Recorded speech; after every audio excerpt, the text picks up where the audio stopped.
There is one practice that has created more transformation in my life than almost anything else. It changed what was possible for my son's healing and the way I walked through his journey with him. It changed my marriage. It changed the way I mother. It changed all layers of possibility for my family. It changed the way I built ōNLē before I even knew I was building a business.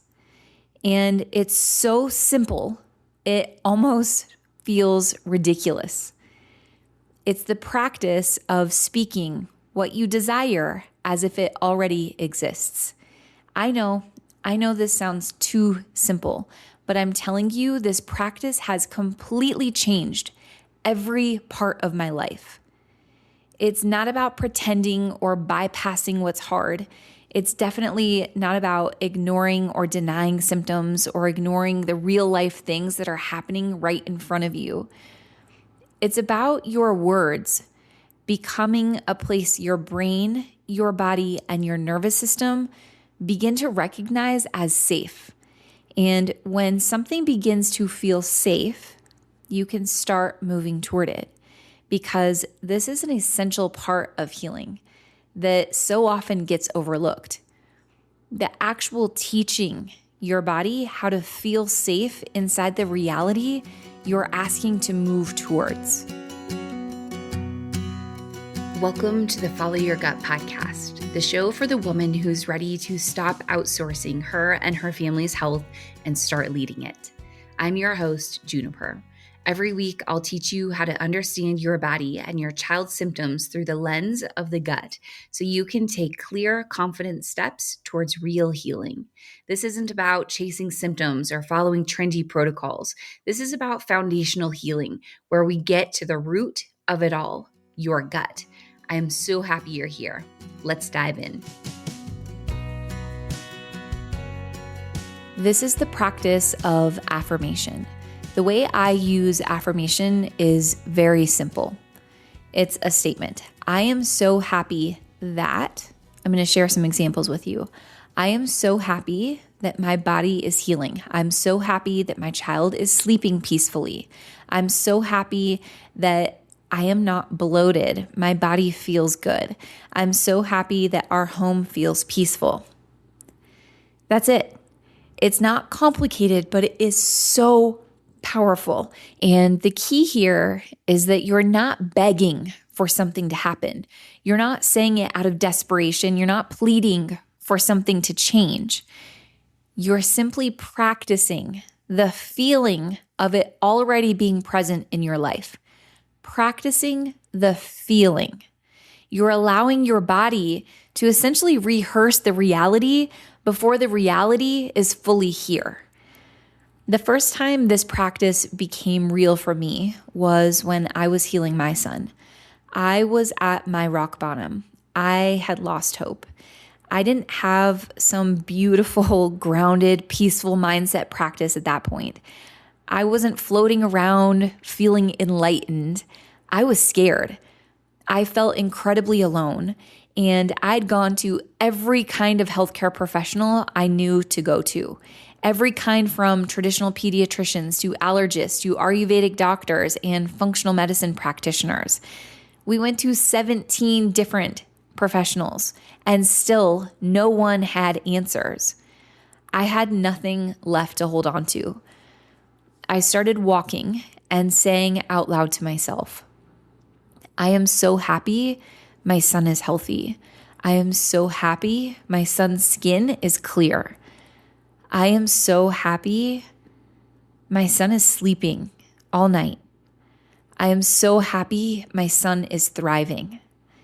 And at the time, those things were very much not my visible reality. I couldn't see them yet, but I said them anyway. And little by little, every single one of those things became true and more. His health transformed. His skin became smooth. He started sleeping all night for the first time in his life. He started thriving. His language exploded. He experienced so many developmental leaps from deciding on a whim to completely potty train himself in a day. He literally went from diapers to, I use the potty now. And that was it. And he would sleep all night without having an accident. When I look back at this time, I can see that those words that I affirmed on my walks, they were carving a path. They were expanding what I was looking for. They were expanding what I believed was possible. They helped me stop only scanning for what was wrong and start noticing what could support his healing. They made his wellness feel less foreign to my body. And that's such a big piece of this, because sometimes the thing we deeply desire feels very unfamiliar, even when it's good, even when it's what we want more than anything in the world. If your body has been living in fear, guilt, stress, symptoms, uncertainty, diagnoses, reactions, flare-ups, sleepless nights, then peace can actually feel unfamiliar. Healing is very unfamiliar. A calm body can feel unfamiliar. A thriving child, that's not familiar to your body. Affirmation gives your brain and your nervous system a place to practice that reality before it's fully here. And there's actually a scientific reason that this works. When you repeat a desire in the present tense, I am so happy that, you are doing more than just saying nice words. You are giving your brain a new image to organize around. Your brain is always scanning for evidence. It's always filtering the world based on what it believes is familiar, possible, safe, and expected. So when you repeatedly speak something as if it already belongs in your life, you begin to normalize that reality, not only in your mind, but also in your nervous system. Your body starts to become familiar with the feeling of it. Your brain starts to notice opportunities, resources, conversations, next steps, tiny moments of evidence that it likely would have missed before. And your nervous system begins to practice safety around something new. That part is really important because sometimes the thing we desire is not just something we need to work toward. It's something we need to become available for. I want to say that again. Oftentimes, the thing we desire is not just something we need to work toward. It's something we need to become available for. We have to be able to hold it. We have to be able to receive it. We have to be able to recognize it when it comes. Affirmation helps you do that. It prepares you. This is very different from gripping for control. You're not forcing the outcome. You're preparing yourself to receive it. Now, one part of this that I want to be very upfront with you about is that in my experience, it almost never unfolds exactly the way that I planned. It's usually better. It's wider, more surprising, more beautiful than what I could have controlled. But the affirmation creates momentum. It creates direction. It creates this inner knowing so deep inside of you where eventually there becomes no other option than walking toward the reality you've been speaking. And when you are on a healing journey, whether for yourself or for your child, your nervous system is incredibly important to acknowledge. The way you speak to your body matters. The way you speak to and about your child's body really matters. The way you imagine healing matters. The way you hold what's possible matters, because healing isn't just about what you take. It's also about the environment your body is healing inside of. When I say this, everyone's mind naturally goes to our external environment. Is there mold in the home? What are we exposed to externally? What I'm talking about here is our internal environment. And of course, healing does include the practical things. It includes preparing your drainage pathways. It includes taking the supplements. It includes avoiding the foods that are feeding the bad overgrowths that we're working to clear. Those pieces are, of course, very important. But if your body is trying to heal inside a constant state of fear, panic, hopelessness, and the energy of what if this never gets better, that significantly matters. Your nervous system is part of the healing environment. Your words are part of the healing environment. Your beliefs are part of this environment. And this is exactly why inside the course that comes free with the gut rebalance kit and the symptom-specific bundles, I don't only walk you through the practical pieces of healing from the gut outward. I walk you through how to support your body while also supporting the part of you that has been scared, exhausted, and bracing for the next symptom. Because your body isn't just asking for a protocol. It's asking for safety. It's asking for consistency, for new expectation. And affirmation is one way we begin to give that to the body. I think once you really understand this, you start seeing it everywhere. You start seeing that healing isn't happening in separate compartments. The physical isn't over there and the emotional isn't over there. The mindset isn't somewhere else entirely. Your body is experiencing all of it together. Your body is living inside the environment of your words, your stress, your fear, your hope or your lack of hope, your beliefs, your choices, your nourishment, and your home. It's all so beautifully connected. And I saw that with my son. And then I started to see it everywhere. After I experienced healing in my son, I started saying, I am so happy other children get to experience this healing.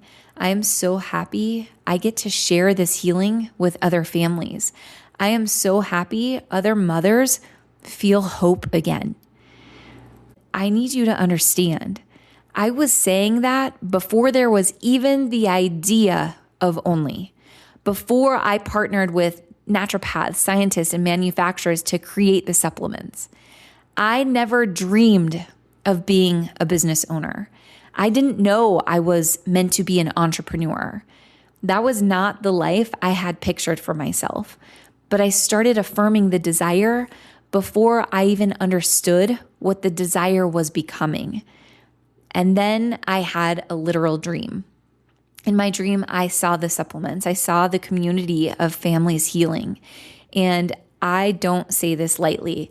I am telling you, affirmation created room in my life for a version I didn't even know how to ask for yet.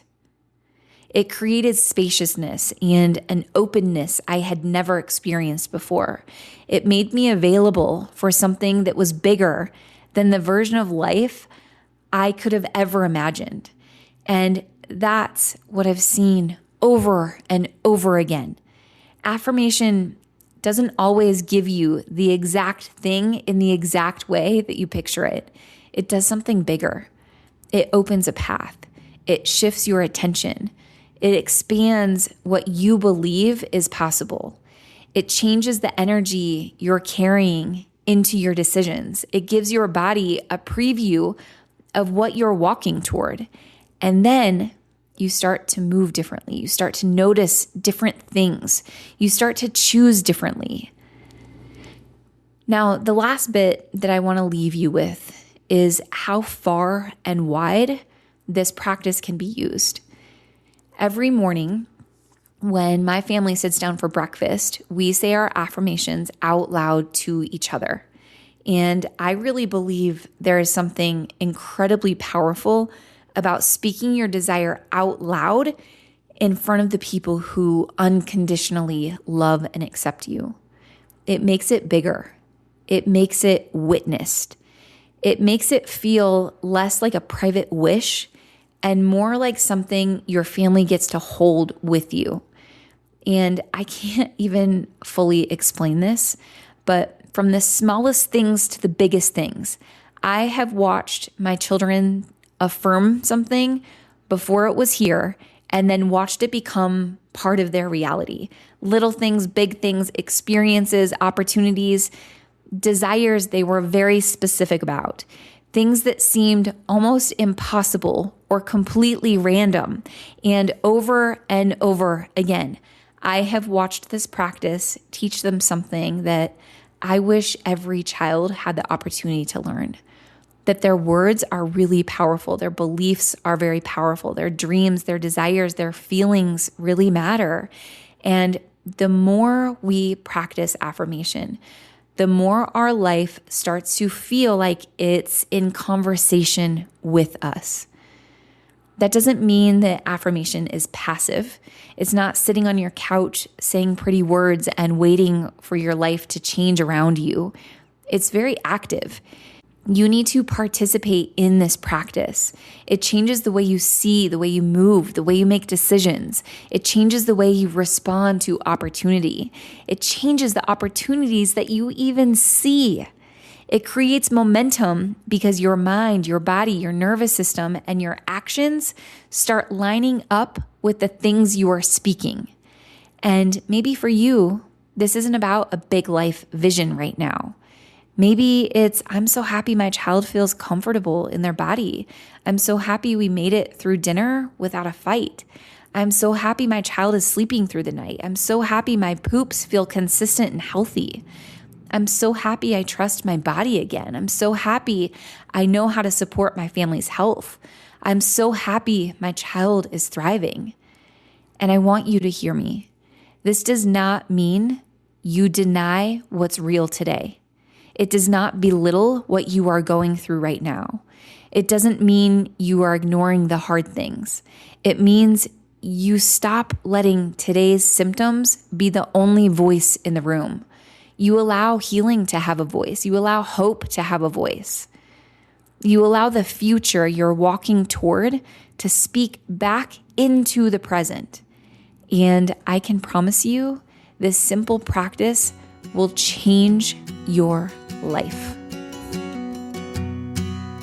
If this episode resonated with you, share it with a friend or a family member who's ready to lead her family's healing. Everything mentioned in this episode is linked down below for you in the show notes. Be sure to subscribe to the Nourish newsletter, also linked down below, so you never miss an episode. I will email you the latest episode every Tuesday morning. Everything shared on this show is for educational purposes only, not intended as medical advice. Until next time, trust your body and follow your gut.